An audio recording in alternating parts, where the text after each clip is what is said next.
contra de lo que estaba previsto, esta noche no vamos a hablar del Palmar de Troya, que era el tema anunciado para esta noche. Por necesidades de actualidad, hemos desplazado una semana más ese programa para ocuparnos de los ovnis. Los ovnis están teniendo una tremenda importancia estos días a través de la prensa de todo el país y también en otras partes del mundo, como ustedes verán después. Nos hemos reunido aquí un grupo de... No hay expertos en ovnis, realmente de estudiosos, de interesados por este tema. Hablar de investigación dentro del fenómeno ovni lleva implícitas muchas cosas y la realidad es que el fenómeno es difícil de investigar. Pero todos estamos interesados, vinculados de alguna manera con el tema. Algunos muy directamente desde hace muchos años. No voy a enumerar las cualidades o los títulos de cada uno de los que nos acompañan esta noche, simplemente su nombre creo que todos ustedes los conocen. José Luis Jordán Peña, Luis Jiménez Maruenda, Enrique de Vicente y Julio Marbizón. Proceden de distintas partes de este país porque en todo el país están sucediendo cosas.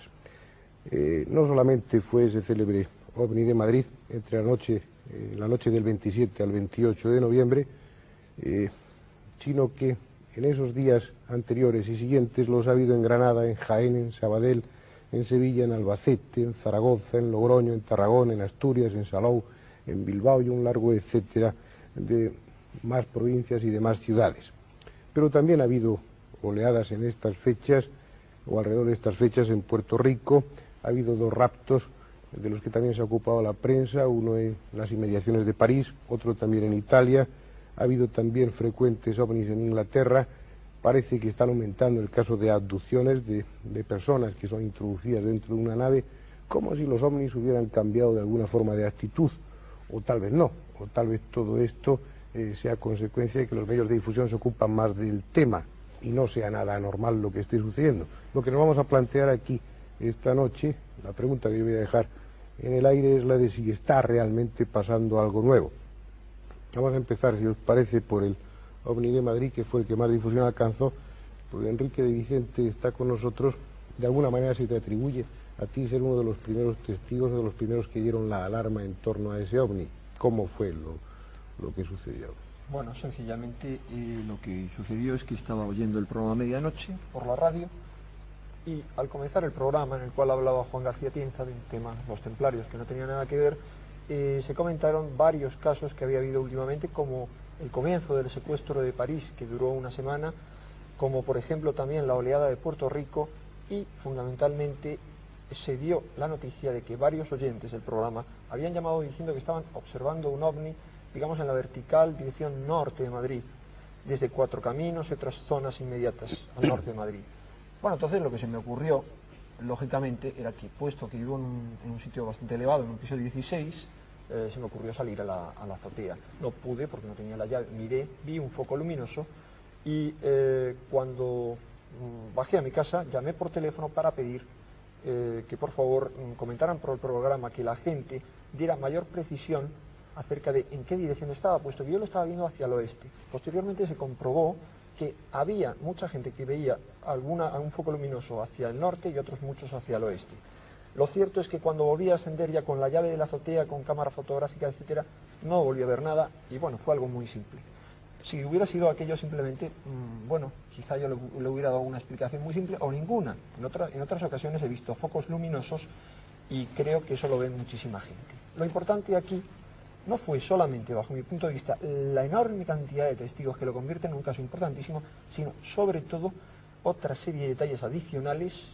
Vamos a enumerar algunos, no todos, sobre todo porque hay muchos de ellos que si hemos tenido alguna referencia aislada, pues no podemos revelarla, fundamentalmente porque se está realizando una encuesta, una investigación bastante a fondo por parte del Ministerio de Defensa y es información confidencial, materia reservada, pero digamos sobre todo que de 1 a 1:30 de la noche, o sea, a esa hora en la que comenzaba a darse la noticia, parece que hubo una interrupción en las comunicaciones de onda corta de baja frecuencia.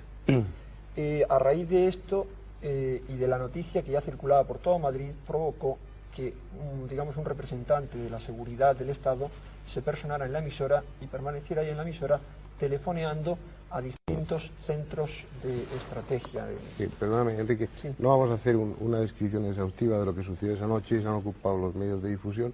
El iniciar el tema con el Omni de Madrid es porque tiene esas circunstancias especiales, al haber un programa en directo, un programa de radio de una tremenda difusión, el de Antonio José Ales, empezó a difundirse la noticia y gracias a eso fueron miles y miles de testigos los que pudieron presenciar ese fenómeno.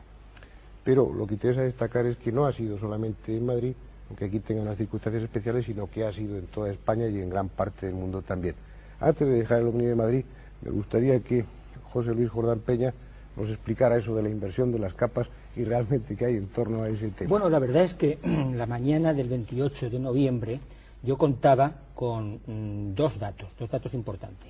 Uno procedente del Instituto Nacional de Meteorología, brindado precisamente por su director, en torno a que en ese momento se había provocado un cambio una inversión térmica en altas capas de la atmósfera, aproximadamente a nivel de 1.500, 1.000, 2.000 metros. Por otra parte, teníamos también otro dato confluyente, suministrado concretamente por don Miguel Rejas, del Instituto de Meteorología, en este caso una filtración. Digo una filtración porque se había ya declarado como materia reservada el asunto, pero nos consta que en Paracuellos de Jarama me refiero concretamente a la base de radar de Paracuellos de Jarama, no se había recibido ningún eco en pantalla. Entonces, con esos datos primarios, rápidamente esbozamos una situación que desde luego declaramos en este momento que no es válida. Es decir, la hipótesis primitiva que yo expuse, yo puedo patentizar en este momento que no tiene validez ninguna. Vamos a aclarar un poco. Con respecto a la inversión térmica, hipótesis que planteamos esa mañana en el programa Gente, la situación es la siguiente. Efectivamente, cuando existe una inversión térmica, un rayo de luz va refractándose en los diversos estratos de temperatura distinta, de gradiente distinto, hasta que el rayo de luz llega a una capa límite en el que se refleja. Me refiero a rayos de luz y, por supuesto, a microondas. Es decir, que un haz de radar también sufre el mismo efecto de refracción y reflexión. Sin embargo, a estas alturas, esa hipótesis es condenable. Es decir, no es válida por muchas razones. Primero, porque ha seguido habiendo. José Luis, perdóname que un poco de emisión esta noche, a la amplitud del tema va a seguir cortando un poco y metiendo prisa. Lo que sí queda claro es que no es inversión térmica. En este momento, según la hipótesis de inversión térmica la hemos rechazado, por supuesto. No, yo no soy quien para rechazarla, es decir, pero después. El OVNI que se vio en Madrid no se puede achacarse. No se puede achacar inversión térmica. Creemos, estamos seguros que no se puede atribuir a la presencia no existente a esas horas de Júpiter y de Venus. Por supuesto, la tesis de que pudiera trasladarse un globo sonda es ridículo, porque ni un globo sonda, aparte de que estaban controlados perfectamente esos globos sonda, ni un globo sonda tiene luz propia, ni a la altura en que se encontraba el objeto había reflexión de luz solar sobre un objeto de esas características. Resumiendo, José Luis, perdóname otra vez. Se ajusta entonces a las características de un objeto volador no identificado. De un objeto volante no identificado. Bien, se ha hablado de esas capas de inversión térmica. Julio Marbizón da la casualidad de que además de presidente de un grupo que se dedica al estudio de estos temas en Sevilla, es meteorólogo. ¿Esas circunstancias de inversión térmica se dieron también en otras zonas de España? Sí, prácticamente toda España estaba con una inversión térmica. ¿Tú crees que eso puede justificar esta oleada masiva de ovnis o no? Bueno, efectivamente, como decía José al principio, es una idea en principio, pero después las características de los avistamientos que ha habido nos hacen pensar que no, que aunque existían estas condiciones favorables para un posible espejismo, Bueno, perdona que te interrumpa. En una primera fase, ¿la hipótesis te parece aberrante como meteorólogo? No, en absoluto. Yo digo que es como una primera idea, como una primera impresión. Yo mismo en Sevilla dije que podía ser el efecto de una inversión térmica en las capas. Nos encontramos sorprendidos esa mañana y lógicamente luego reaccionamos cuando reconsideramos mejor. Es la respuesta seria que se puede dar a este tema en ese momento. Después las características hacen cambiar de esa postura. Puntualizando, es obligado plantearse en un primer momento que hay que tener en cuenta esas circunstancias atmosféricas especiales, pero después los hechos han dejado claro que esas circunstancias atmosféricas no explican el fenómeno. Exactamente. Bueno, pues ahora que tienes tú las palabras, cuéntanos qué es lo que ha pasado en estos días en toda la zona de Andalucía. Ha habido muchos avistamientos, algo fuera de lo normal.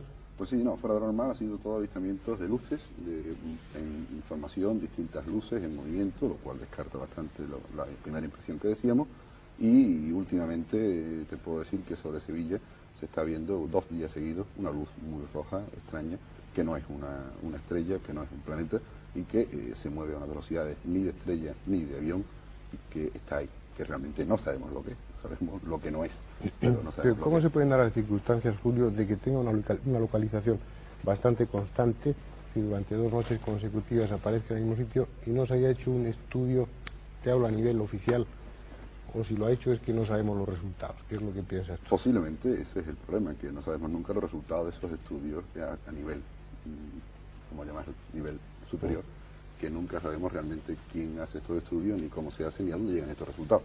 Este es un problema muy antiguo ya dentro del tema en que estamos hablando. Perdón, ¿me vas a permitir que añada algo Pero sobre esto esto? lo quieras, sí. Hay una pregunta obligada, desde luego, cuando nos planteamos que está ahí 2 días, como estuvo en Madrid, y es teniendo como tenemos medios de defensa, ¿cómo es que estos medios de defensa no se movilizan? Bueno, hay que decir que se movilizaron, no podemos dar detalles al respecto, pero que la clave... ¿Pero por qué no podemos dar detalles al respecto? Bueno, no, sencillamente vamos, porque esto es materia reservada, y yo creo que bueno, cuando se... O sea, lo importante aquí es que... ¿Tú tienes información de eso o no la Bueno, tienes? sí, pero la tengo indudablemente a través de otra gente. Ahora, tengo una información siempre indirecta, digamos, a través de terceras personas, pero suficientemente calificadas, y lo que hay que tener bien en claro es que estaba a una altura tal, muy elevada, se conoce la altura con precisión, muy elevada, tal que no podría ser captado, si es que era un objeto físico, no podría ser captado por el radar, y segundo, no pudieron llegar hasta allí los múltiples aviones, cazas que salieron en su persecución, puesto que superaba con mucho el techo que tienen permitido para su vuelo estos aviones. Ahora, lo asombroso aquí es cómo esos objetos, digamos, se mueven, se van desplazando con la Tierra, o sea, se van desplazando, digamos, sobre el mismo sitio, ¿no? Me parece que este simplemente es uno de los datos anómalos y extraños que han ocurrido últimamente. En estas últimas semanas han ocurrido cuestiones muy extrañas, como por ejemplo los científicos rusos, recuerdo ahora más o menos, la noticia con más o menos precisión, han descubierto que la Tierra estaba siendo sometida a un bombardeo, digamos, de radiaciones cósmicas, pero muy especial. No recuerdo con más precisión la noticia, pero viene a ser más o menos esta la idea.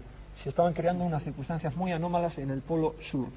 Simplemente es un dato ese. Otros datos a comentar sería, por ejemplo, que hace cosa de 2 meses hubo una noticia que circuló sobre todo por Estados Unidos con mucha pujanza, y es que en la Unión Soviética varios científicos habían descubierto que había satelizado en torno a la Tierra desde el año 56 13 objetos, que ya habían sido descubiertos anteriormente por un norteamericano que los había atribuido un origen natural, pero ellos estaban convencidos de que eran los restos de una nave extraterrestre. No tiene mucho que ver, pero cosas raras hay que están ahí y que sin embargo la ciencia no llega hasta este momento a Pues vamos a lo más cercano, vamos a lo más próximo. Estoy de acuerdo con una cosa que ha dicho Enrique ahora mismo, por lo menos en la parte que toca a Sevilla, en la parte del Aljarafe, donde exactamente yo he visto últimamente este objeto, se mueve con la Tierra, pero más rápido que la Tierra. O sea, no va exactamente con el movimiento de la bóveda celeste, vamos a llamarle para entenderlo. Y realmente es más rápido que este.